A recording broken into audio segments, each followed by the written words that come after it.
Voici maintenant une vidéo sur les fonctions affines et linéaires. Ces deux types de fonctions sont les fonctions que nous allons particulièrement étudier en classe de 3e. Ce sont des fonctions qui, dans un repère, se représentent par des droites. Commençons par les fonctions linéaires. La représentation graphique d'une fonction linéaire est une droite qui passe par l'origine, c'est-à-dire ici la droite DG. Vous avez vu en 4e que ces droites traduisent une situation de proportionnalité. Dans une situation de proportionnalité, on peut définir un coefficient de proportionnalité. C'est ce coefficient que l'on retrouve dans l'équation d'une fonction linéaire qui est f de x égale a fois x. Le nombre a se nomme coefficient directeur et correspond au fameux coefficient de proportionnalité. Le coefficient directeur indique si la droite monte ou descend. S'il est positif, elle monte, s'il est négatif, elle descend. Et si elle monte vite ou doucement. Plus le coefficient est grand, plus elle monte vite. Toute droite se définit par deux points. Donc pour la placer dans le repère, il ne nous faudra que deux points. En réalité, pour une fonction linéaire, un seul suffit, puisqu'on sait que cette droite passe par l'origine, donc nous connaissons déjà un point. Nous allons maintenant voir comment lire graphiquement un coefficient directeur. Considérons la droite D1 dans un repère. Pour ce faire, on choisit deux points de la droite.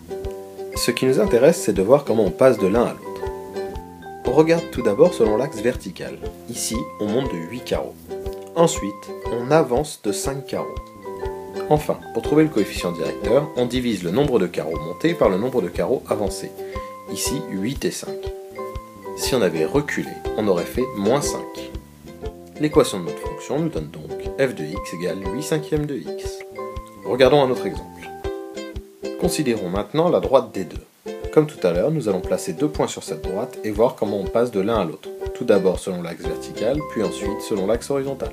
On voit que l'on commence par descendre de 12 carreaux, donc moins 12, puis on avance de 24 carreaux, donc plus 24.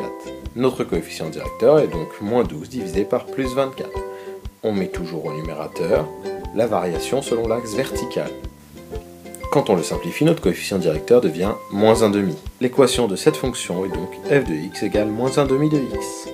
Pour rappel, pour trouver le coefficient directeur, on divise le nombre de carreaux dont on monte par le nombre de carreaux dont on avance.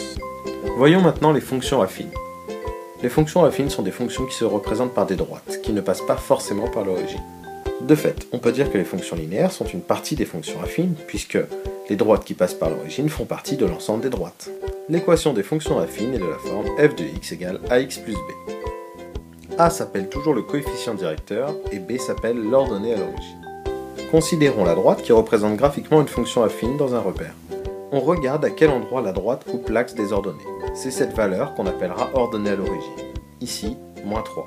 Ensuite, on peut déterminer le coefficient directeur comme expliqué tout à l'heure, en montant de 8 cases puis en avançant de 4.